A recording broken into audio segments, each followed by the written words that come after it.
Yo, what's up, everyone? This is Terry with College Football Stop. Bring you another show today. Obviously, a lot to get into, man. I mean, there's a lot going on around college football right now. Obviously, with the allegations of Michigan cheating, new details kind of coming out every single day. I love how they're doing it. I mean, it's great for content. Honestly, they're putting out just a little bit every day. People are finding out new things every day. So, whenever I hear something, I'm gonna come on here and talk about it. Absolutely. So, we'll get into that. And then I want the Ohio State coaches met with the media, and then also I just want to get into this Wisconsin game because I feel like the hype and all the stuff going on with Michigan is kind of taken away from the actual football that's going to be played. And Ohio State has a big one this weekend with Wisconsin. Like I said, they're not the best team ever, but they're a good team, good coach, good home environment at night. So I definitely think it'll be a game. Let's go ahead and get into it. Obviously, as always, today is October 26th. Be Thursday. A couple more days till we get back into some actual college football, and then we can get back to the scandals and cheating and all that shit. But all right, let's go ahead and get into that. Actually, that's a good segue. So obviously, looking back at the last few shows, the last few days, Michigan's been accused of cheating. People keep saying stealing signs. I mean, ultimately that's what it is, but that is not what it is at the same time.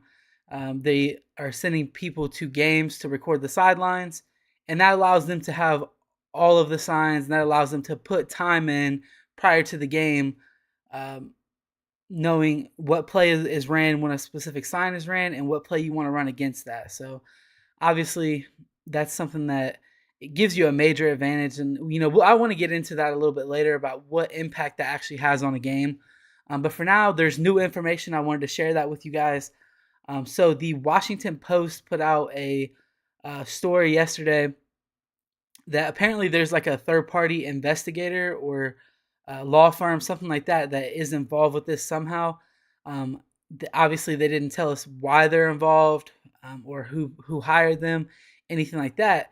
But they put out a ton of details that were just like, again, every time something new comes out, it's extra damning, and it's like there's no way to hide that what you guys are doing or what you guys did is severely illegal, first off. And I think it just runs way deeper than what is even out so far. And I think that as this goes on, everyone eventually is going to come around to realize that what they did was something really bad. A lot of people are still trying to defend it, saying you have to play the game and all that good stuff. I get that. Like, you want to be the tough guy, you want to be the, oh, even if they're cheating, blah, blah, blah. That's just not how things work, especially when you get on this level where you have two teams that are already good. So let me start there because I don't think that I've said this yet, and maybe it's been just some of like the hater in me because I'm an Ohio State fan. I think that both things can be true. I think that Michigan could have went through a really big level up in terms of uh, overall their team dynamic. They got a new offensive coordinator, new defensive coordinator, new strength and conditioning coach, which is one of the things that if you ask a Michigan fan, they'll credit most of their success with their new strength and conditioning coach. That stuff can all be true, and it could also still be true that they were still not good enough to beat certain teams that they did beat because they cheated. That can also be true. It's just something that, again, people don't want to admit that. Some people, because they're like, oh, you just have to play the game regardless, blah, blah, blah. But I do think that obviously there are some games over the last few years that Michigan would have lost had they not been cheating, had they not have stolen the signs or whatever, so on and so forth. But getting into the details that dropped yesterday, basically, Michigan had apparently, like, all this stuff is, I guess, speculation or it's details that drop, but none of it they've been charged with or anything like that. So these are allegations. But apparently, Michigan had a budget over $15,000 to pay for people to go to football games, pay for their travel, and all that good stuff. Which apparently they were saying it was like $3,000 per game or something, especially for like the bigger games. Um, if that's the case, if this was funded at all by the university, that just makes this an even bigger thing. And I think that somewhere at some point this money came from Michigan University. That's kind of my thought on it, but we'll see. I mean, if the money was paid to a coach and then also, and then that coach or that person, whoever, ended up using that money to pay for it. Maybe there's a loophole there, but ultimately, I feel like this money came from the university, and I think that uh, this could go all the way to the top. I mean, you're talking about maybe all the way up to the athletic director. So we'll see how it plays out, but it's just interesting that some of the details about the money that was spent on this have came out, because if you're someone who's outside of this, one of the first things you asked is, okay, the dude Connor Stallion makes $55,000 a year. There's no way that he can pay for all of this. So I mean, it's coming out now that there was money coming from somewhere. So I'm excited to see how that plays out and where that money came from, because ultimately that's going to be a big factor when they decide on what to do with this situation. I see a couple of you guys in the chat, man. What's up, Chris, Gunna? Thanks for coming. If you guys have any questions or anything, let me know. Um, any comments, anything like that, hit me up. Let me know. Obviously, hit the like button, subscribe, and all that if you enjoy the content here. All right, so just running through more of this Michigan stuff. It looks like the team that they scouted the most or planned to scout the most. I'm assuming this is the team they scouted the most last year, and then planned the most to scout this year. Was, of course, Ohio State, the biggest rival, the one that they had to be able to beat, right? Apparently, they had plans to go to 8 Ohio State games this year, including some games that they already went to. I think that I heard they were at the Maryland game this year. I don't know if they were at any other ones, or there are people that they were, excuse me, guys. There are people that they were paying. Apparently, we're at the Maryland game. I don't know if they were at any other games. So, again, either way, they were planning on going to 8 Ohio State games. Excuse me, one second.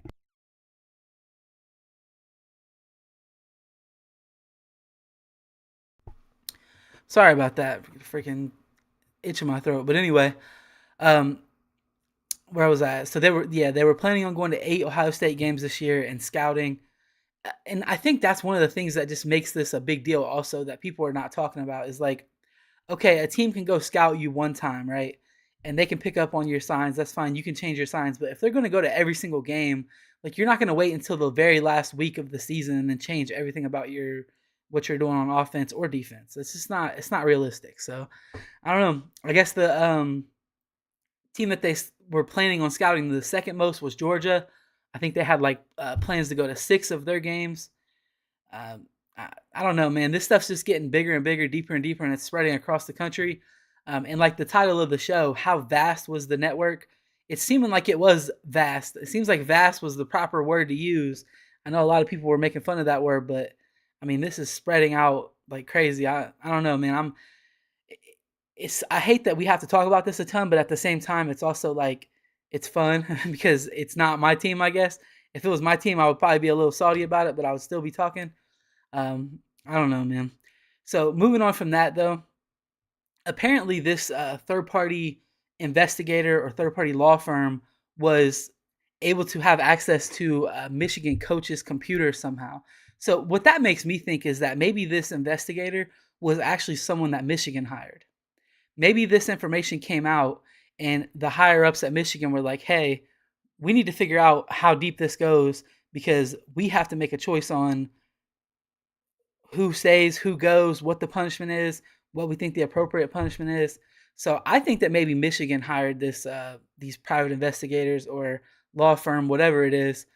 Somehow they were able to have access to files on Michigan computers, and they apparently these files that were the recordings of the sidelines were stored within those Michigan computers, and it says they were able to be accessed, and they were accessed by other Michigan coaches and staff members. So that alone, first off, the fact that they use the word coaches, that kind of was like a peak for me when I seen that, because they put Michigan staffers on there, but they also put coaches. So what coaches was it? Was it all of them? Was it Harbaugh? Was it the offensive coordinator? I mean, we'll find out eventually, and I think that this is going to lead to something big. Again, the details are coming out at such a slow rate, but at such a fast rate. It's almost like, man, I want to tell you guys like this is exactly what's going on, but at the same time I can't, because nothing is proven yet. So we'll see. And then moving on to the next thing, again, still talking about this Michigan stuff. It came out yesterday that the guy was Colin Stallions. He had a manifesto. I hate that word because that word's associated with bad shit a lot of the time. But apparently he had a document that he had written up that was like 500, 600 pages, where he was basically had plans to eventually take over the Michigan program and how he was going to run it and all that stuff. Um, I mean, the dude's a go getter. Obviously, we've already seen him put together this elaborate plan, so obviously he's willing to kind of dig deep and chase what he wants. So I don't know. It's kind of crazy, but at the same time, I mean, whatever. It's I don't think that's relevant to the story at all, but that was just something that they apparently found. Um, and then let me see here. The last thing here was they actually found the game plan, or like the entire plan was laid out. So within these files that they accessed on the computers, they were able to find the plan of every single game that they planned on attending, um, the budget for it, all of that stuff. So if all of this stuff proves to be true, I think that sooner rather than later, something is going to happen. I heard from a couple of my friends that the NCAA was supposed to be at Michigan coming up this weekend, so or maybe today. I'm not sure when, but they're supposed to go there soon, and I'm not sure if they're going there for investigation purposes. I'm not, again, I don't have all the details, but I think that something's going to happen with this soon, and I think that by the time Michigan plays their next game, I think that someone on their coaching staff will be considered fired or released. I don't know who it will be. It may be multiple people, but it's just not something that's just going to blow over. I mean, again, this was an elaborate scheme, and it's something that they've been doing for multiple years, and it did impact a lot of things around the college football landscape. And then the last thing that I'm seeing coming out now, which I think was just somebody just said it this morning. Apparently, Michigan is also being accused of helping another team. Basically, they scouted out a playoff team, and then they used that information to help another team to beat them because I guess they didn't want to play that team in the playoffs. I don't know. That part, there's not too much details about, but that brings an entire new level to this situation if that is true. And I just don't see how this ends well for anybody that was involved. Anybody that was involved with that Michigan football team, I don't really see how it ends well. So I don't know. The last thing I want to talk about with this before I move on to some Ohio State stuff is just what I think. Uh, what I think the impact on a football game will be if the other team knows every single play. All right, so this is something that's been discussed by multiple people. Like even Deion Sanders was on there talking about it. He said, "Oh, they can give you their whole game plan. You still have to execute." And I agree with that to a certain extent, right? The problem with that statement is that if somebody knows simply, if you just break it down to the bare minimum of one team is going to know 100% with 100% efficiency whether you're running or you're passing, that alone is big enough to change a point or change a game, excuse me, in my opinion, by like at least 14 points up to like 30 points. I mean, as crazy as that sounds, I understand that they still have to block it, or they still have to execute, and they still have to make tackles, and they still have to defend passes and all that good stuff. But the bottom line is that one of the biggest advantages that you have as an offense is that they don't know whether you're going to run the ball or pass the ball. And that's why things like play action work. I actually just seen a thing this morning, right? I'm going to actually pull this up. So there was, I'm going to shout these people out. JRS underscore rankings on Twitter, right? So they put out stats this morning that state the grades of Michigan's opponents when they do play action. The teams when they're not playing Michigan and when they are playing Michigan. So obviously play action is one of the things that can be deceiving. You can deceive a defense and draw people in using play action and throw the ball over top, right? That's not a thing if they know that you're going to pass the ball. So looking at some of the ones that stuck out to me were Indiana's quarterbacks. Their grades are 68. They have two of them, 68 and 56. When doing play action against teams that are not Michigan, both of their grades were 30 and 27 against Michigan. Again, that's just a drastic difference, right? It's a huge difference in how effective a play action is going to be versus a team. You look at Minnesota, 57. Well, their grade is 57.2 versus other teams, 27.1 versus Michigan. Again, it's that discrepancy is so big that I think it does matter, and I think that people just want to defend things and they want to try to act tough in front of a camera. I get that, but when you're dealing with two teams that are potentially at the same level, or maybe one team is just slightly better than the other team, having something like this is a massive advantage. And that's only talking about the defensive side of the ball, not even talking about the offensive side of the ball. If you can just simply know um, if it's zone or if it's man automatically, or better yet, what about knowing if it's a blitz? That's one of the big things too with the defense. They don't know if you're going to blitz. You can line up like you're going to do a zero blitz and then drop back into coverage. But if they know that pre-snap, it doesn't matter. If they know that you're running the cover two and they run the ball, that's going to benefit them. Again, all that stuff matters. And I think that if you're a football fan, then you know that the way a football game goes, one or two plays can drastically change momentum. One or two plays can drastically change the outcome. I was talking to my friends last night, and I was saying that two plays in a football game could be a 28-point difference. And I just gave the example of, like, let's say a team was about to score and you get a pick six. They don't score, you score. That's 14 points. Another example, a team was about to convert a big third down. They don't convert the third down. You go down and score. That's a 14-point swing. Again, no matter how you look at it, one or two plays can make a huge impact on a game. So, again, I want to get off the Michigan stuff and get to some Ohio State stuff. It is interesting to me as the details come out, and I'm going to keep talking about it because, it does impact Ohio State in a big way, and it impacts all the teams in the Big Ten and even nationally. With again, Michigan was trying to cheat their way to a national championship. Is kind of what I've been saying. All right, moving on. The Ohio State coaches met with the media. There was not just the coaches and the players met with the media.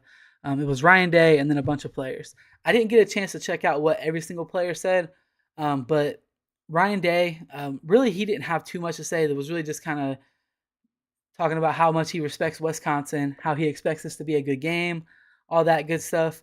He said that we are going to be getting some guys back this week. So that, again, TreVeyon Henderson, Emeka Egbuka, and Denzel Burke. I'm guessing some of them three play. I don't know. I would imagine that not all three of them are going to be back, but either way, I think that's going to have a huge impact on Ohio State's offense. Is having either one, TreVeyon Henderson or Emeka back, or both, is going to be a huge impact on Ohio State's offense. So that was really it. Like I said, the rest of what Ryan Day said was just kind of blase blah about Wisconsin. And then the first thing I noticed with Kyle McCord, I thought this was funny. Kyle got a fade, man. He got a haircut. Hey, when you get a haircut, you're a new man. That's that feeling, I'm sure. And people were making a lot of jokes last year about Stetson Bennett, where he got a haircut and then he balled out. Kyle got a haircut. I think he's ready to be a new quarterback. The one thing that he said that I thought was the most interesting was that he was talking about he was super self-aware. Like, when we talk about how we don't think that Kyle's playing his best, we don't think that Kyle's that good, blah, blah, blah, blah. He said, I don't think anybody, whether it's on Twitter, he didn't say Twitter, but whether it's outside of the program or the coaches, he said, I don't think that anybody's a bigger critic of me than I am. And I hope that is the case, because if he continues to be hard on himself, I think he's going to continue getting better. And as much as I've talked about Kyle McCord and like what he was able to do throughout the year, he has gotten better. I see him improving, and I think that we probably don't realize that because we've gotten into some harder competition. We're expecting more out of him. But if you go back and look at like the Indiana game, Kyle McCord has improved a lot, and I think that he will continue improving. And I think that Ryan Day kind of understands what he needs to do for this team, because if Ryan Day can just scheme stuff open and let Kyle make the easy plays, that's ultimately how this offense is going to be at its best. So, again, there was not too much that he had to say that was super interesting. It was also just talking about like Wisconsin. He talked about Jermaine Matthews a little bit. He said he's one of the most competitive guys on the team. And honestly, like I see that. Like if you look at Jermaine Matthews, all of us say he's a dog, and I think that's what they mean when they say he's one of the most competitive guys on the team. And Matthews also excuse me, Jermaine Matthews also talked to the media. I love the way that kid is, man. He was talking about Jim Knowles. Jim Knowles said he has moxie. He's like, I had to look it up. He was like, but I guess it's something good. I don't know. And they were asking him about like Denzel Burke's freshman year and all that stuff. And Jermaine Matthews was basically like, look, I'm my own player, and he's kind of like, I got my own path. It doesn't really matter what other people do or what other people did. So I love the way that he is in terms of just his attitude and his overall like mentality. I think that kid's gonna be a superstar. I made the joke yesterday that he would be a number one overall pick. Obviously, probably not, but I do think that he definitely has the ability to develop into a first round pick with how far along he is already as a freshman. Yep, I agree with you, Chris. He's super impressive for a freshman. And I mean, I know that sometimes a freshman can come in and play corner and be fine, right? But when you look at him and you see him making plays where our corners last year that were not freshmen would not have made, that's a good sign. I love seeing what he's doing right now. So hopefully he'll continue getting playing time. But obviously, if Denzel Burke is out there, he's going to play. And I want to see that because I still think Denzel Burke's the best corner on this team. And I think that he's kind of a leader of this defense too, with the age he is and whatnot. So I don't know. We'll see how that plays out. That's really it for the interviews. Like I said, I didn't get to watch every single one of them, but I did check out a little bit, and I think this team looks confident and they look locked in overall. I think that one of the things I was worried about was going into this Wisconsin game was, is this team going to have like a letdown game? You know, they had a big game against Penn State, but I don't think they will. And I think that Wisconsin winning the way they did last week was probably a good thing for Ohio State. Wisconsin was losing to Illinois late. They had like an 18-point comeback. I think that was really good because now Ohio State's like, look, we got to take this team seriously. It's not a 3-loss team; it's a 2-loss team. Obviously, the Luke Fickell effect and all that. That actually helps me transition to my last topic really easily. So, the last thing I wanted to talk about was, will this Ohio State team finally look like a championship team this weekend? Um, Short answer for me, I think, is going to be yes. I think that this team is going to pull out um, everything that. Let me reword that. I think that this team is going to come out and be ready to play. I think that the offense is going to take a major step forward this weekend against a pretty good Wisconsin defense. I think that Kyle McCord will probably have his best game this weekend. And the reason why I say that is because I think that they're kind of figuring out who they are, right? The offensive line has been getting better and better and better as the year goes on. So that's all automatically going to help the team. Then you factor in like having Travion Henderson back and potentially seeing Dallin Hayden out there. I think Ryan Day was kind of I think he kind of sounded like Dallin Hayden was going to play this weekend. So if Trey can't go, I hope Dallin does play because you got to have that back with a little more speed, a little more shiftiness out there. You can't just have two big backs like Chip and mine. And I think that's really impacted our run game in a negative way. So either way, I think that the run game's going to be better because of getting those guys back and because the offensive line is continuing to gel with each other and get better every single week. So if the run game gets better, that opens up the pass game. And I think that the way that Ryan Day has this offense going this year, it doesn't really matter who we're going against. Ryan Day is going to scheme the hell out of them, and ultimately the offense is going to continue being more and more successful. That's one of the reasons why I was predicting Kyle McCord to have his best game. Is surprisingly because of I think the run game is going to be better, and I think that'll take a little bit of pressure off of him and let him use play action and some deception to get guys open. But I also think that Kyle realizes that we're in the home stretch now of the season, and he needs to really kick it up a notch. And I expect him to do that. I trust Ryan Day with quarterbacks. I've been really hard on Kyle McCord, but I think that he can take that next step, and he can be that quarterback that we need to go in and beat Michigan and go into the playoffs and have a good shot. And then the other thing in terms of beating Wisconsin, I really don't think that they're going to be able to score much on Ohio State. I'm not going to give a score prediction today. That'll be on tomorrow's show. I'm going to get into like some stat predictions, maybe some hot takes, and then get into my actual final score prediction. But I think that I'm going to have Wisconsin scoring less than 10 points. Their starting quarterback, Mordecai, I think it's Tanner Mordecai is his name. He got injured. I think he's out for a while.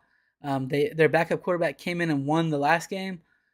But at the same time, I just don't see them having the weapons to really challenge this Ohio State team. I think that their run game is going to struggle because Ohio State has their defensive line has done a phenomenal job this year of stopping the run. And then also, I think that we're going to see a lot of Sonny Styles this weekend.